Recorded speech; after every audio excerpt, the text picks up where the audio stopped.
Bioluminescence shines the light on medicine. Narrated by Taylor Kelly and Shelby Milinovich. Bioluminescence is a chemical reaction that is commonly seen in fireflies.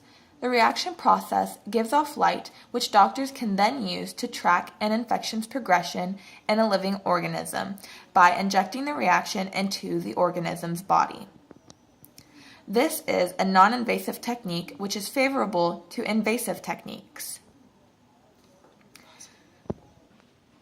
This chemical reaction, bioluminescence, is an oxidation-reduction reaction. In an oxidation-reduction reaction, two elements in the reaction have an oxidation state change. Luciferin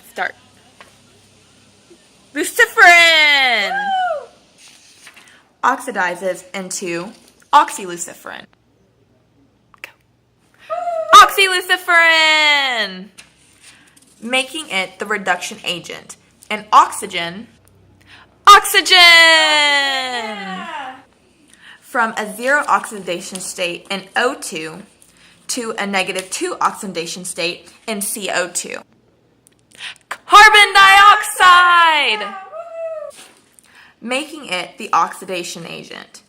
As you can see in this reaction, there is also a chemical called luciferase. This reaction is luciferin plus oxygen goes into oxyluciferin plus CO2, which also produces light. Luciferase is the catalyst of the reaction, which does not affect the end product, only the rate of the reaction. Bioluminescence also uses light emission during the reaction. Light emission is when electrons fall from their excited state in the electron cloud, and as a result of losing energy, they fall back to the lower orbital, producing photons, or otherwise known as light. The color of the light that we see is based off of the length of the electromagnetic wave traveling. The primary color seen after the bioluminescence process is blue, therefore meaning the wavelength is approximately 4.58 times 10 to the negative 28 joules, according to this photo. In order to demonstrate how electrons produce light, Shelby Milinovich is going to be an electron, showing how the electron travels and produces light in the bioluminescence process. I'm so excited!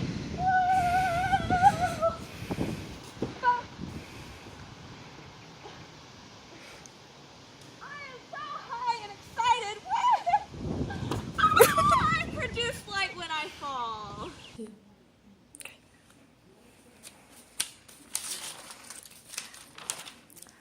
Bioluminescence imaging is when the bioluminescence reaction is injected into a living organism, and doctors use the light given off to track the infection's progression inside of the organism. Doctors can then use the data collected from this technique to determine the most effective treatment for the infection. This will put an end to the cross-elimination of treatments to decide which to use and will make treatment faster and more effective.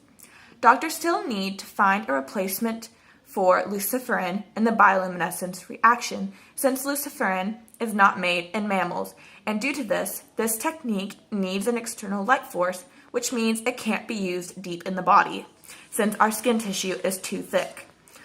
Once a replacement is found, doctors are hoping to use glucose since it's readily available in mammals. This process can be used to track an infection anywhere, even the brain, since no external light source will be needed. This is a huge breakthrough since invasive techniques are dangerous to use inside of the brain.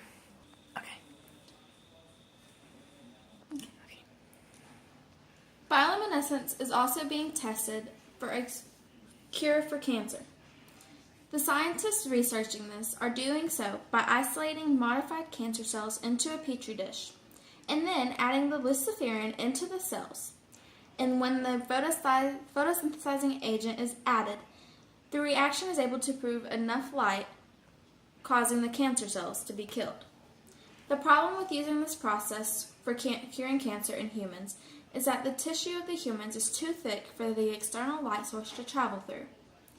In order to solve this problem, scientists have begun to insert the light source into the disease itself therefore making the phototherapy more productive.